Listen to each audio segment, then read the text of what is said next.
예전에 어떤 가수가 남자도 접시를 깨트리자 이런 노래를 불렀던 적이 있죠. 요즘엔 저도 설거지를 가끔 합니다. 자주 하는 건 아니고요. 예전에 비하면 자주 한다는 그런 얘기죠. 그런데 귀찮아서 고무장갑을 끼지 않고 몇 번 했더니 손가락 마디가 건조해지고 갈라지더라고요. 그래서 학교 가는 큰딸아이를 차에 태우고 가면서 야, 아빠 손 좀 봐. 아빠 설거지해서 이래.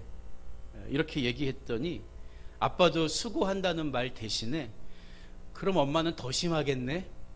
이런 말을 하는 거예요. 맞는 말이죠. 남자가 아무리 집안 살림을 거둔다고 해도 아내들 수고에는 한참 못 미치죠. 맞는 말이긴 한데 기분이 별로더라고요. 이 녀석이 자기 아빠를 닮아서 그런지 매사에 너무 잘 따지는 거예요. 사실 이건 제 책임이 큽니다. 항상 아이들과 이야기할 때도 분석하기를 좋아하고 따지기 좋아하는 그런 아빠의 모습을 평소에 제가 많이 보여줬던 거예요. 사실 여러분, 이 설교는 분명히 영적 행위입니다. 하지만 논리적인 설득의 작업을 동반하게 되죠. 그래서 설교문을 쓸 때마다 문장 하나하나에 신경을 쓰다 보니까 어느새 저도 모르게 사람 말을 들으면서 자꾸 분석하고 토를 다는 버릇이 생긴 거예요. 저를 가장 많이 빼닮은 우리 큰아이도 아빠 모습을 따라하게 된 거죠. 가만히 생각해 보니까 아내가 머리가 아프다고 해도 그저 약 좀 먹지 그래, 병원에 좀 가지 그래, 이 정도의 말밖에 제가 못했더라고요. 정말 그때 아내에게 필요한 말은 당신이 가족들을 위해서 너무 수고가 많아, 너무 고마워, 이런 말이었을 텐데 말이죠. 부끄럽게도 몇 년 전에 제가 박사 논문으로 쓴 그 논문 제목이 공감을 통한 소통의 대화였거든요. 근데 정말 아는 대로 사는 게 너무 어려운 거예요. 이론만 강한 거죠. 왜 소통이 되지 않고 불통이 될까요? 그저 남을 분석하고 가르치려고만 할 뿐 정말 상대방의 입장을 공감하려고 하는 노력이 부족하기 때문은 아니겠습니까? 그래서 사람들은 서로 목청껏 나 힘들어, 나 너무 고통스러워, 자기 이야기에만 핏대를 올리죠. 여러분, 그러나 공감도 능력입니다. 오늘 우리가 만나는 예수님은 공감의 대가, 진정한 소통의 대가셨어요. 그분은 우리의 연약함을 생생하게 체험하기 위해서 우리처럼 피와 살을 가진 인간의 모습으로 이 땅에 오셨기 때문입니다. 그래서 오늘 본문 14절의 첫 구절은 자녀들은 혈과 육에 속하였음에, 이런 말로 시작하고 있죠. 여기서 혈과 육에 속하였다는 말은 사람이 단순히 피와 살을 가진 존재라는 걸 말하려는 게 아니라 우리는 언젠간 죽음에 이를 수밖에 없는 유한한 존재다, 이 말을 하려는 거거든요. 인간은 본래 하나님과 영원히 살기 위한 생명으로 창조됐지만 하나님께서 먹으면 죽는다고 경고하신 선악을 알게 하는 나무의 실과를 먹음으로써 사망의 권세 아래 놓이게 되었다는 거죠. 여러분, 이 사망의 권세가 얼마나 대단한지 아무리 용맹한 장군도 사망 앞에서는 더 이상 칼을 들고 싸울 수가 없어요. 아무리 지혜로운 학자라고 해도 사망 권세 앞에서는 영원히 입도 뻥끗할 수가 없습니다. 그리고 제 아무리 강렬한 사랑도 사망 앞에서는 갈라설 수밖에 없는 것이 현실이에요. 그런데 성경이 말하는 사망은 이처럼 단순한 육신의 죽음으로 끝나는 게 아닙니다. 성경은 한 번 죽는 것은 사람에게 정해진 것이요 그 후에는 심판이 있으리라, 이렇게 분명히 말하기 때문이에요. 하나님을 믿지 않는 사람들은 죽으면 끝난다고 이야기하지만 죽어도 끝이 아니라고 성경이 말하고 있다는 거예요. 예수님을 믿었던 사람이든 믿지 않던 사람이든 모두가 죽지만 요한계시록을 보면 첫 번째 부활에 참여하지 못한 사람은 음부에서 고통받다가 마지막 심판날에 둘째 사망에 들어간다고 이야기하고 있기 때문이죠. 여러분, 둘째 사망은 원래 인간을 위해 준비된 게 아니에요. 마귀와 그의 사자들을 위해 준비된 영원한 지옥의 형벌이 둘째 사망입니다. 그러나 죄로 인해서 사망의 권세 아래 놓인 인간은 마귀와 함께 영원한 사망, 곧 둘째 사망을 받게 되는 거죠. 그렇기 때문에 사망이란 육신의 죽음으로 끝나는 것이 아니라 하나님과의 영원한 단절을 의미한다는 거예요. 그런데 계속 이어지는 구절을 보면 그도 또한 같은 모양으로 혈과 육을 함께 지니심은 이렇게 이야기하고 있다고요. 여기서 그란 물론 인간의 몸으로 오신 예수 그리스도를 가리키고 있습니다. 왜 성자 하나님이신 창조주께서 예수님께서 혈과 육을 가진 우리 인간의 모습처럼 오셨냐는 거예요. 그것은 두 가지 목적을 이루기 위해서였습니다.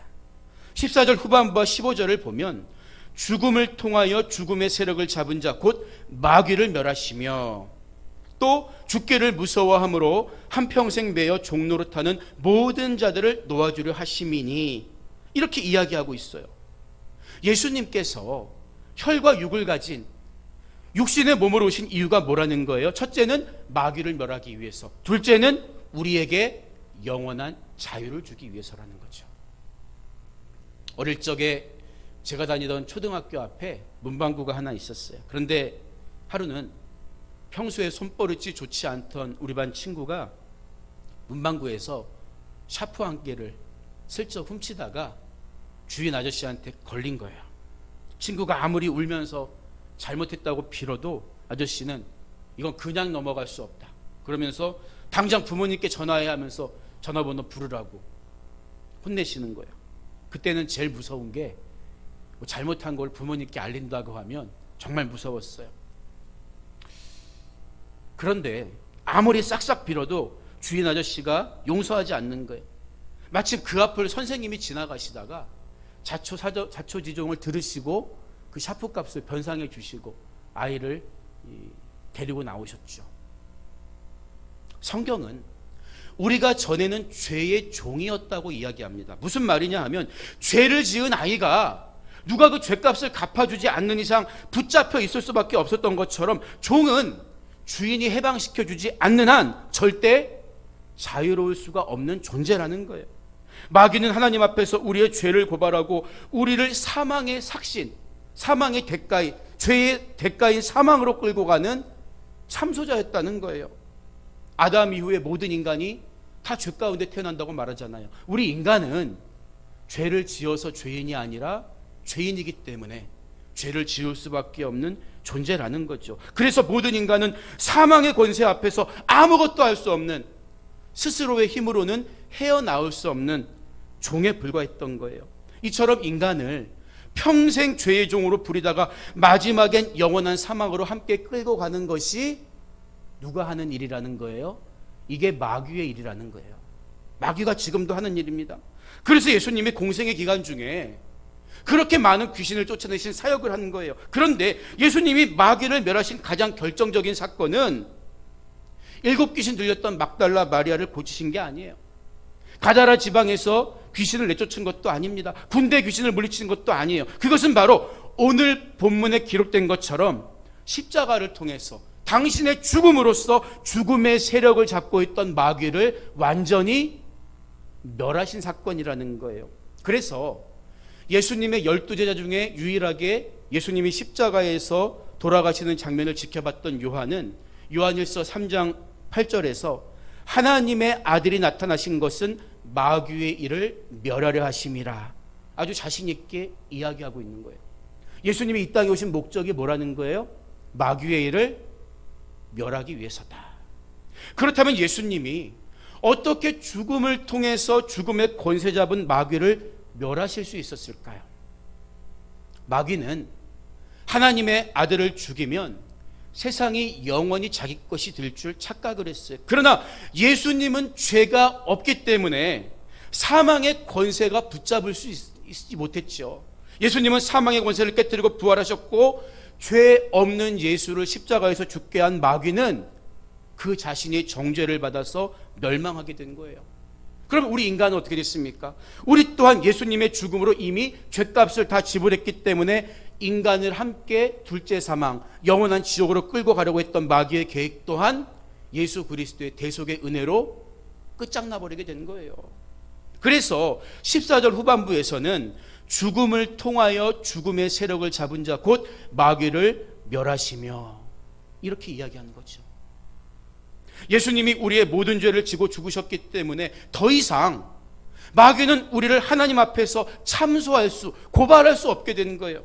그래서 로마서 6장 14절을 보면 죄가 너희를 주장하지 못하리니 이는 너희가 법 아래에 있지 아니하고 은혜 아래에 있음이라, 이렇게 분명하게 이야기하는 거예요. 예수님이 십자가에서 대신 죽어주신 그 은혜가 나를 위한 것임을, 내 죄를 인한 것임을 믿으면 마귀는 더 이상 죄값을 이미 지불한 우리들을 사망으로 끌고 갈 수 있는 명분이 없다는 거예요. 그래서 본문 15절 말씀은 또 죽기를 무서워함으로 한평생 매여 종노릇하는 모든 자들을 놓아주려 하심이니, 이렇게 말하고 있는 거예요. 이처럼 혈과 육으로 오셔서 죽으신 예수님은 마귀를 멸하시고 우리에게 영원한 자유를 주셨습니다. 이것이 바로 십자가를 통해 이루신 완벽하고 완전한 승리라는 거예요. 하나님께서는 오래전에 아담이 마귀의 꾀에 넘어가 범죄한 순간부터 우리 인간을 포기하지 않고 우리 인간을 구원할 구원의 계획을 갖고 계셨어요. 그래서 뱀을 저주하시면서 내가 너로 여자와 원수가 되게 하고 내 후손도 여자의 후손과 원수가 되게 하리니 여자의 후손은 내 머리를 상하게 할 것이요 너는 그의 발꿈치를 상하게 할 것이니라, 이렇게 선언하십니다. 이것을 신학적으로 원시복음이라 그래요. 이 짧은 하나님의 말씀 속에 여자의 후손으로 오실 예수 그리스도께서 옛뱀 마귀의 머리를 박살내실 것이다, 이 말씀이 들어가 있는 거죠. 그리고 아브라함에게 내 씨로 말미암아 천하 만민이 복을 받으리니 이는 내가 나의 말을 준행하였음이니라, 이렇게 하시면서 다시 한번 그 약속의 말씀을 확인해 주십니다.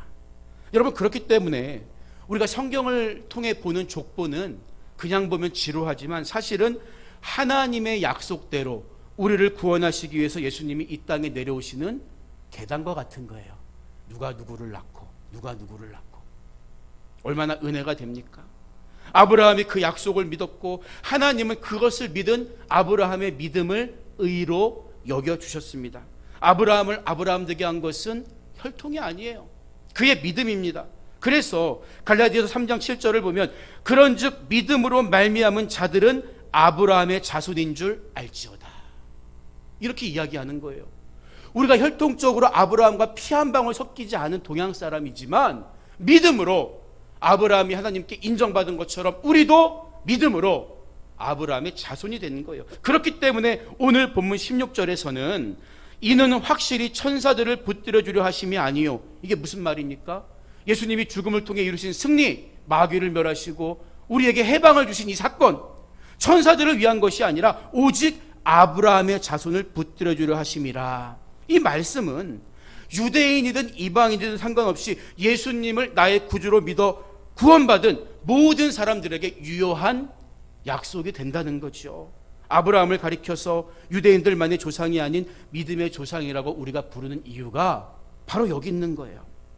그런데 놀라운 사실은 우리를 향한 예수님의 이 사랑이, 이 죽음의 그 진실한 사랑이 십자가에서 한 번으로 끝난 것이 아니라 지금도 저와 여러분의 중보자가 되어서 함께 하신다는 거예요.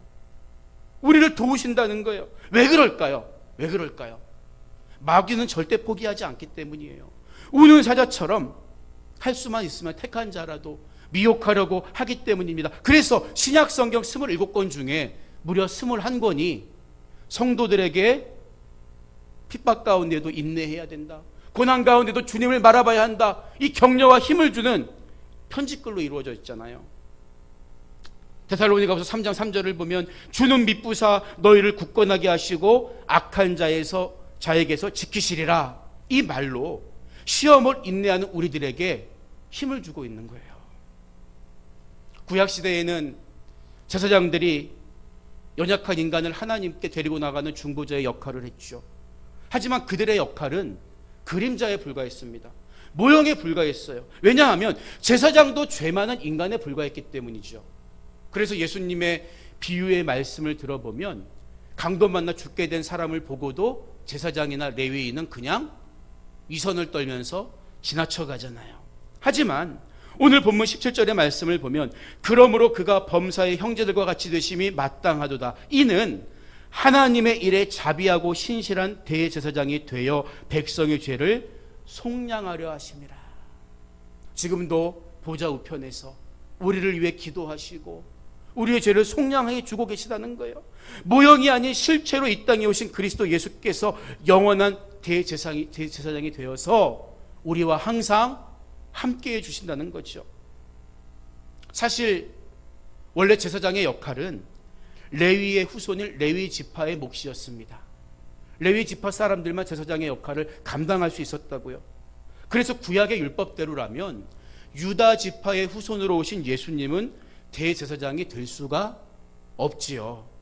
그렇기 때문에 히브리서 5장 10절을 보면 예수님은 하나님께 멜기세덱의 반차를 따른 대제사장이라 칭하심을 이렇게 이야기하고 있는 거예요. 멜기세덱이 누굽니까? 레위의 한참 조상인 아브라함이 11조를 바쳤던 살레망 신비의 인물 아니에요? 예수님은 레위의 계보가 아니라 멜기세덱의 반차를 따라서 제사장이 되셨기 때문에 그 어떤 제사장과 비교할 수 없는 우월한 분이시라는 거예요. 이것은 바로 이제 우리 사이에는 다른 누구가 끼어들 여지가 없다는 거죠. 오직 예수님만이 영원한 중보자가 되어서 우리에게 자유를 주시고 우리의 죄를 속량하는 구세주가 되었다는 사실을 분명하게 보여주는 거예요. 여러분, 그런데 예수님이 인간이셨다는 의미가 뭡니까? 그분은 피와 육신을 가졌기 때문에 이 땅에서 받으신 시험의 무게를 알고 계시다는 것을 의미합니다. 그냥 신성만 갖고 계셔서 인간의 고통을 전혀 이해 못하시는 분이 아니라는 거예요. 얼마나 괴로운지, 인간이 얼마나 연약한지 다 생생히 알고 계시다는 거예요. 그래서 예수님의 공생애를 시작하기 전에 먼저 하신 게 뭡니까? 인간의 몸으로 오셔서 시험을 받으신 거예요. 마태복음 4장 1절을 보면 그때 예수께서 성령에게 이끌리어 마귀에게 시험을 받으러 광야로 가사, 이렇게 이야기해요. 다른 공관복음서에서도 비슷한 말로 예수님이 성령에 이끌려서 시험을 받게 됐다고 이야기합니다. 인간의 몸으로 오신 예수님은 힘이 없어서, 능력이 없어서 마귀에게 시험 받으신 게 아니라 성령, 곧 하나님의 뜻에 따라서 테스트를 받으셨다는 거죠. 왜였을까요? 예수님이 왜 시험을 받으셔야 했을까요? 보세요. 첫사람 아담은 하나님이 요구하신 한 가지, 먹지 말라고 한 것을 먹고 실패했습니다. 그 후로 사람에게 사망이 찾아온 거예요. 그러나 둘째 아담으로 오신 예수님은 먹을 수 있는 것도 참으신 거예요. 이해가 되세요? 사람이 하나님 말씀대로 순종하면서도 얼마든지 살아갈 수 있다는 것을 예수님은 시험을 통해서 우리에게 먼저 보여주신 거예요. 예수님은 얼마든지 돌을 떡으로 만들 수 있었고 성전에서 뛰어내려도 죽지 않음으로써 사람에게 당신이 메시아라는 사실을 즉각 보여줄 수 있는 능력을 갖고 계셨습니다. 하지만 예수님은 그것을 하라고 하는 마귀의 생각에 동의하지 않으십니다. 왜일까요? 하나님께서 하시고자 하는 일, 곧 십자가를 지고 영광 받으시는 데에는 순종이라는 과정이 반드시 필요하기 때문이에요. 여러분, 지금도 마귀는 우리에게 달콤한 말로 과정이야 어떻든 결과만 좋으면 상관없다고 속삭이고 있잖아요. 여러분, 그렇지 않습니다. 주님이 걸어가신 그 길, 그 영광의 길에 이르기 위해서는 우리도 과정이 반드시 필요한 거예요. 그리고 예수님은 순종하심으로써 그것을 우리에게 똑똑히 보여주신 것입니다. 우리도 부활의 영광을 위해서 과정을 무시하지 말고 순종하며 살아가야 한다는 것을 인간의 몸으로 오신 예수님이 첫 번째 시험을 통해서 몸소 보여주신 것입니다. 그렇기 때문에 40일을 줄이신 예수님, 인간의 명예심 앞에 나약한 그 심령을 아시는 주님, 모든 것을 간파하신 주님은 우리 연약함을 충분히 알고 계시는 거예요. 아실 뿐만 아니라 18절의 말씀처럼 그가 시험을 받아 고난을 당하셨은즉 시험 받는 자들을 능히 도우실 수 있느니라, 이렇게 선언하는 거죠. 마귀가 제일 싫어하는 게 뭘까요? 우리가 고난 중에도 낙심하거나 하나님을 원망하는 대신에 주님을 의지하고 끝까지 주님 붙들고 기도하는 거예요. 그래서 마귀는 시험 중에 우리가 주님을 바라보지 못하도록 가든 수단과 방법을 동원해서 우리의 영적 생활을 회방하려고 하는 것입니다. 여러분, 그러나 기억하시기 바랍니다.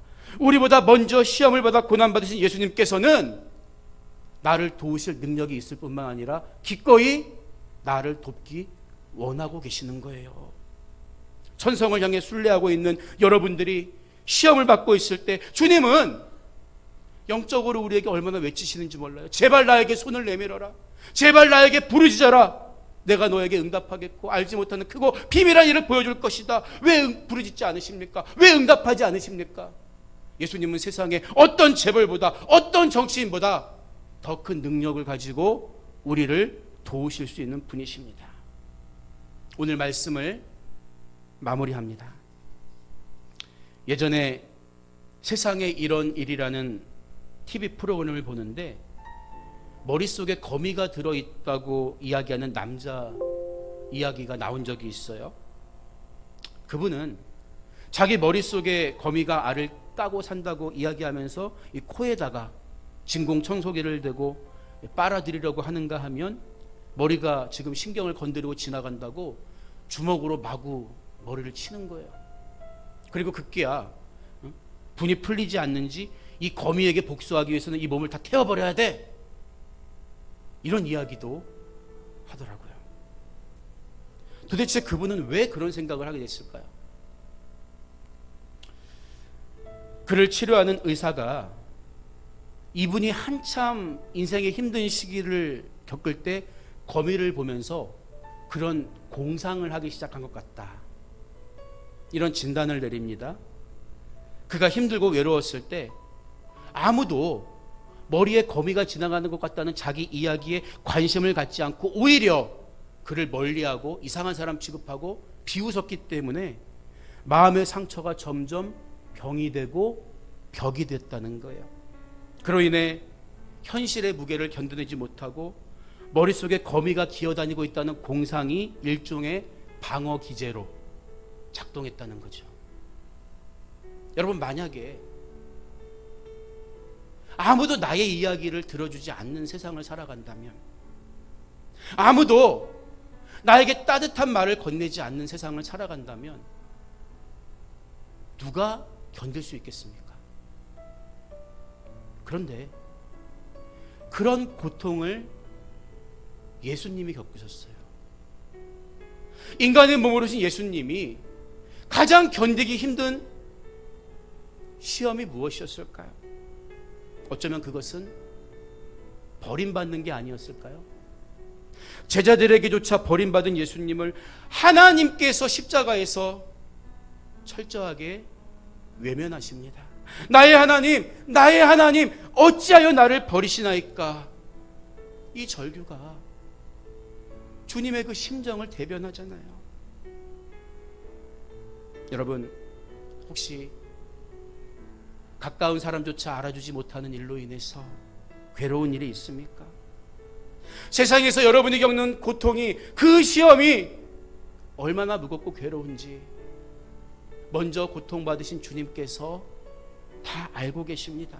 그 주님을 바라봅시다. 그분은 시험받는 자를 도우시는 사랑의 예수님이세요. 어떤 고난이 찾아와도 낙심하지 말고 주님을 바라보고 주님을 의지하면서 언제나 주님과 동행하는 삶을 살아가는 저와 여러분이 되시기를 주님의 이름으로 간절히 축원드립니다.